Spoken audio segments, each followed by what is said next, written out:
금군을 양성하기 위한 분량이 보급이 중지되었습니다. 그래서 수도 입지에 있어서 분량 보급이 매우 중요시 되었습니다. 그렇기 때문에 분량 보급에 좀 유리한 개봉이 결국 수도가 될 수밖에 없었습니다. 대역죄인이다. 네, 대역죄인 여러분 모두 반갑습니다. 네, 오늘은 이제 5분 즉석 논문을 할 건데 우리 5분 즉석 논문의 주요 게스트죠. 우리 하치님. 하치님이 또 준비를 해주셨다고 해가지고 오늘 거는 원래는 다른 사람이 하려고 그랬어요. 원래는 제가 하려고 했었는데 오늘 가져온 주제가 너무 재밌는 주제여가지고 이걸 안 할 수가 없겠더라고요. 미루기가 너무 아깝더라고요. 그래가지고 하게 됐는데 지금 현기증이 날라고 합니다. 우리 하치님 준비되는 대로 바로 화면 공유해서 시작해 주시기 바랍니다. 네, 안녕하세요. 오늘도 발표하게 된 하치입니다. 오늘 제가 갖고 온 논문은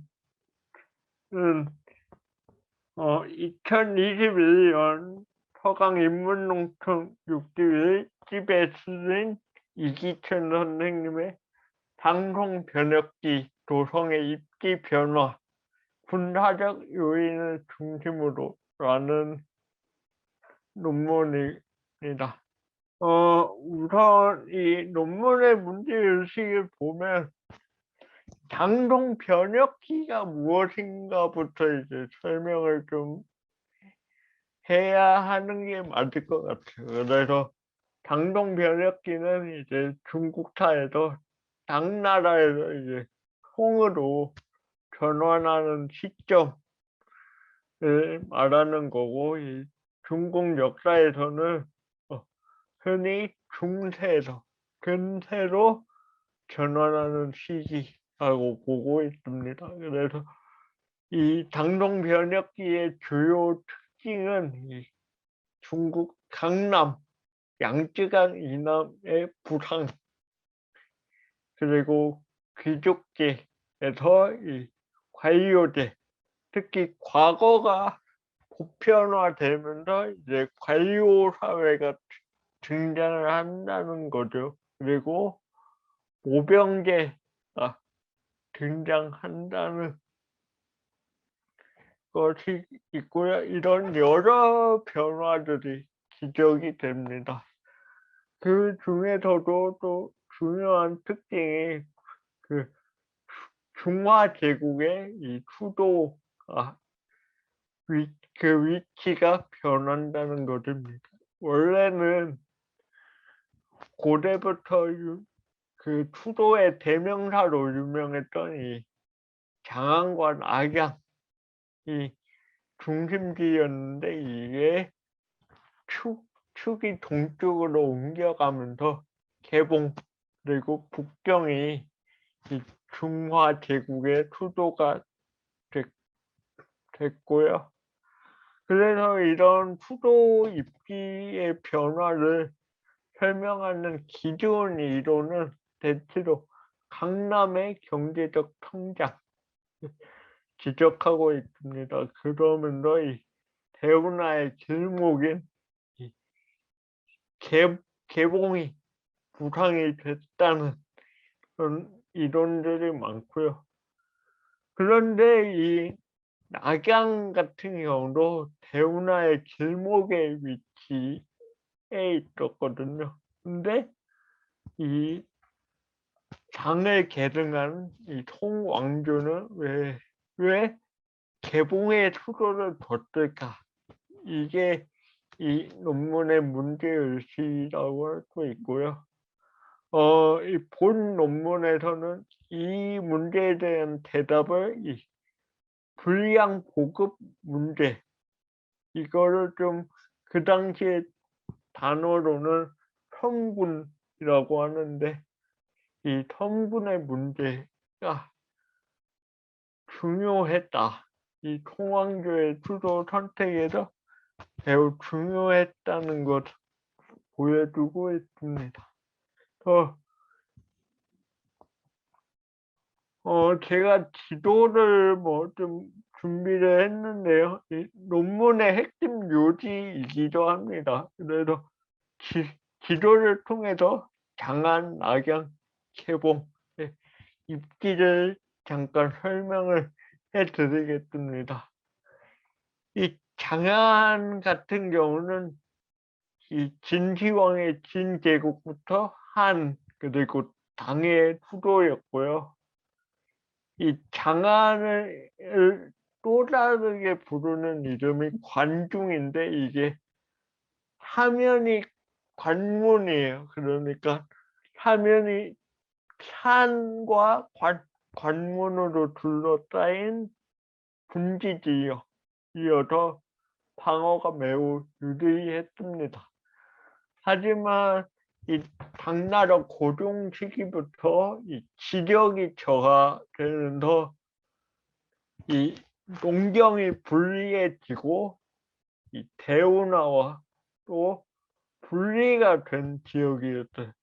대운하가 대체로 낙양까지만 연결이 되고 장안까지는 연결이 안 되었기 때문에 상당히 좀 농경이나 불량 수송에 불리했고요. 그리고 낙양 같은 경우는 방어가 유리하고 또 대운하와 직접 연결이 되었습니다. 하지만 이 낙양도 농경지가 좀 적고 또 당나라 때 알록산 타사명의 난 그리고 황소의 난 등으로 인해서 인구가 급감을 해서 이 수도로서의 메리트가 점점 떨어지게 됩니다. 개봉 같은 경우는 이 장안과 낙양과 다르게 이 산에 둘러싸여 있지 않고 주변이 평원입니다. 개활지죠. 그래서 상당히 방어에 불리했는데 다만 좀 이거를 상쇄할 수 있는 게 대운하가 직접 관통하는 지역이기도 하고 그래서 불량 수급이 매우 원활했습니다. 이런 걸 고려해서 좀 논문의 핵심 요지를 정리를 해보면 이 이기천 선생님은 결국 이 송나라가 개봉에 수도를 두게 된 것은 결국 군사적인 문제가 크다라는 점에 주목을 하고 있습니다. 그래서 기본적으로 부병제에서 모병제로 이 변화를 했고 그것 때문에 군량 문제가 상당히 중요해졌다는 거죠. 당나라는 기본적으로 부병제와 균전제로 국가가 운영이 됐습니다. 부병제는 이 장안과 하화북 일대에 한 60여 개의 절충부를 설치해서 그 절충부에서 군대를 징발하는 방식을 말하는 거고 균전제는 이 농민에게 일정 정도의 토지 그리고 그 토지를 경작할 뽕나무를 지급해서 여기에서 이제 조세를 수취하는 그런 제도를 말하는데요. 이 당 고종 이후부터 대외 전쟁이 증가하면서 이런 부병제가 점점 한계가 생기게 되고 또 균전제도 점차 붕괴가 됩니다. 그러면서 이 균전에 속했던 이 농민들이 이탈하는 현상이 벌어지죠. 이 당나라 후기에는 이런 점 때문에 모병제를 기반으로 한 절도사와 번진 이 부병제를 대체하게 됩니다. 이 절도사는 일종의 군벌, 지방 군벌이라고 생각하시면 됩니다. 그래서 이 모병제를 통해서 징집된 이 병사들은 절도사의 개인 사병이 되고요. 그리고 절도사는 이 군대를 자체적으로 기를 수 있는 분량이 절대적으로 필요할 수밖에 없었습니다. 이런 현상은 당대부터 이제 송나라가 건국될 때까지 계속 이어졌고요. 그러면서 이런 군대를 기를 수 있는 군량 보급이 중지되었습니다. 그리고 송나라는 결국 태조 조광윤 역시 절도사였습니다. 그렇기 때문에 이런 군량 보급을 매우 중시했고요. 그리고 송나라가 되면서 이 주변 절도사들의 군권을 뺏고 중앙의 금군을 집중적으로 양성하게 되면서 이 중앙에 집중된 금군을 양성하기 위한 군량이 보급이 중지되었습니다. 그래서 수도 입지에 있어서 군량 보급이 매우 중요시 되었습니다. 그렇기 때문에 군량 보급에 좀 유리한 개봉이 결국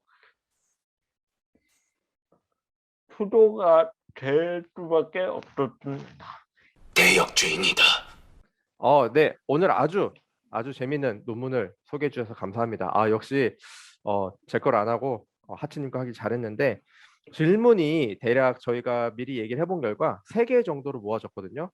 그래서 각자 하나씩 이제 질문을 할 건데 먼저 저부터 질문을 드릴게요. 송나라가 건국되기 이전이 5대 10국이었고 그 전이 당나라였잖아요. 그래서 당나라 말기부터 5대 10국까지 그 황하의 연장선상에 있는 세 도시가 주요하게 기능을 했잖아요. 장안, 낙양, 그리고 개봉 이렇게 카이펑. 요 세 도시가 당 말부터 5대 10국까지 좀 기능이라든가 아니면 뭐 식량 수급 문제라든가 뭐 식량 수도 방법이라든가 그런 거에 있어서 어떤 식으로 좀 기능 차이가 있었는지 간단하게 좀 설명을 해주시면은 더 이해가 잘 될 것 같습니다. 네, 아까 그 지도를 보여드릴게요.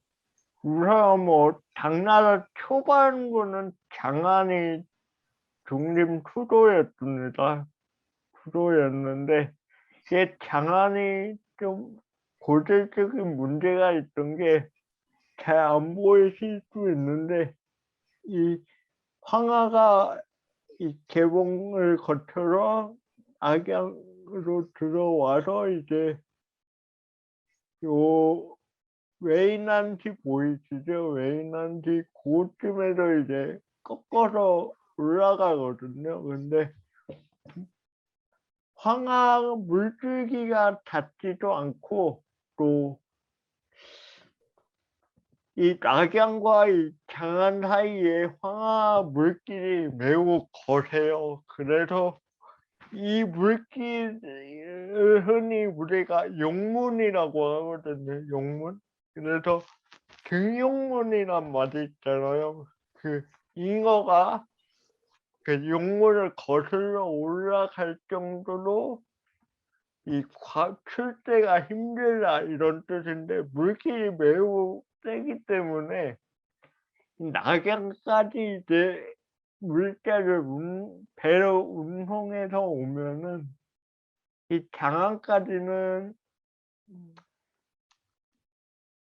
이 수레를 타고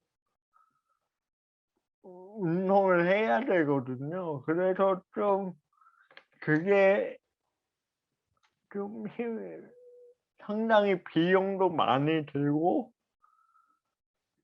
문제가 많았기 때문에 이 책천무식이 이후가 되면 당나라 이 황제들이 장안보다는 좀 낙양에 더 많이 거주를 할 때가 많았고요.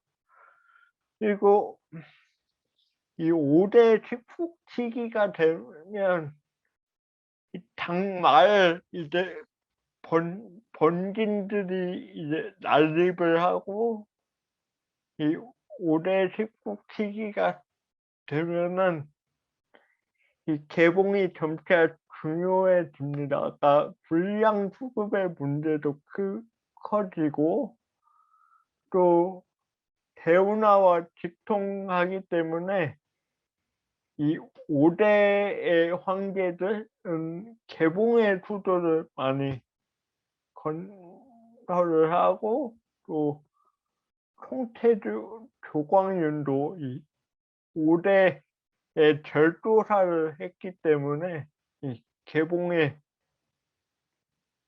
수도를 정하는 게 크죠. 네.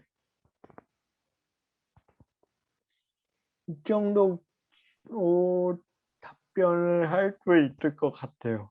네. 네, 감사합니다. 네. 5대 10국부터 이제 개봉이 작동을 했다는군요. 실질적으로 수도로서. 네네, 네. 알겠습니다. 자, 그러면 이제 다음으로 저기 우리 수평님 질문해 주시면 좋을 것 같습니다. 네, 논문 내용을 듣다 보니까, 부병제에서 모병제로의 전환을 언급을 하시면서, 이제 송나라에서 이제 금군 양성에 필요한 이제 군량 확보를 위해서 이제 개봉을 선택했다라는 내용도 있었던 것 같은데,